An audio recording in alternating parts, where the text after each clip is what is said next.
youth ministry, and youth ministry requires creativity. God is creative, and He has made us creative, but you have to use creativity, new solutions, new things in youth work, because young people as a whole are creative themselves. So this is an exercise to help you increase your creativity. I want you to read the story and hear me read it attentively and closely, and then see the instructions at the end. There will be an assignment for this class.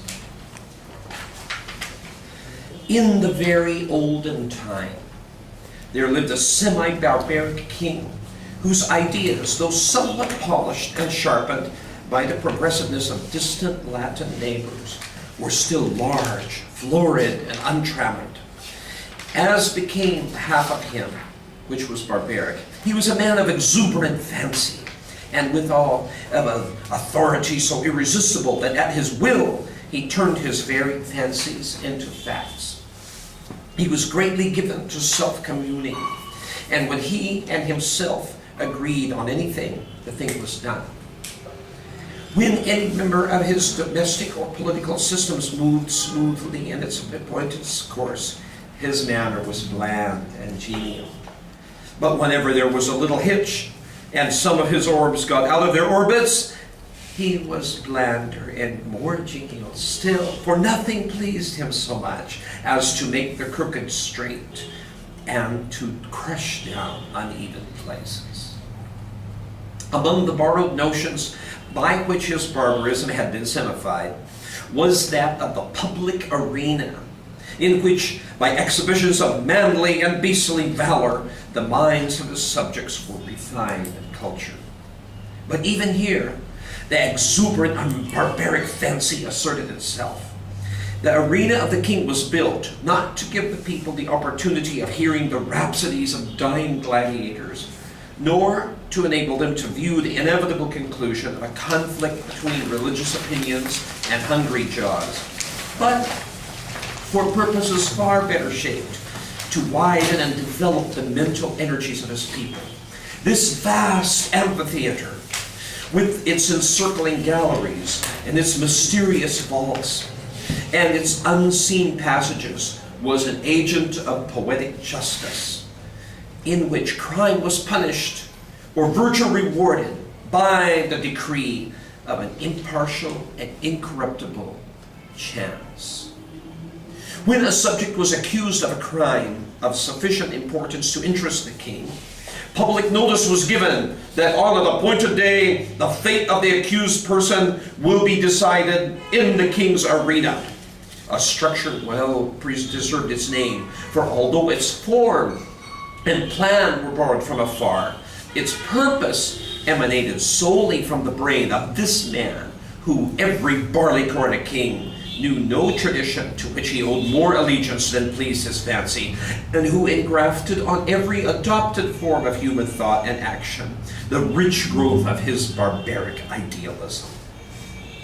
When all the people had assembled in the galleries, and the king, surrounded by the court, sat high on its throne of royal state on one side of the arena, he gave a signal.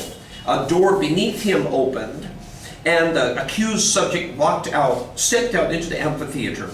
Directly opposite him, on the other side of the enclosed space, were two doors, exactly alike and side by side.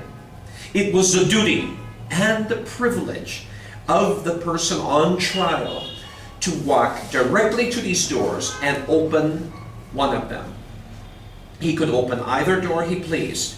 He was subject to no guidance or influence but that of the aforementioned impartial and incorruptible chance. If he opened the one, there came out of it a hungry tiger, the fiercest and most cruel that could be procured, which immediately sprang on him and tore him to pieces as punishment for his guilt. The moment that the case of the criminal was thus decided, Doleful iron bells were clanged, and great wails went up from the hired mourners posted on the outer rim of the arena, and the vast audience, with bowed heads and downcast hearts, wended slowly their homeward way, mourning greatly that one so young and fair, or so old and respected, should have merited so dire a fate.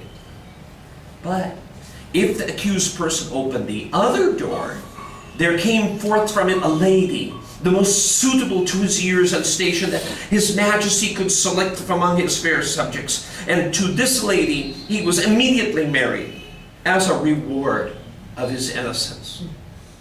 It mattered not that he might already possess a wife and family, or that his affections might be engaged on an object of his own selection. The king allowed no such subordinate arrangements to interfere with the great scheme of retribution and reward.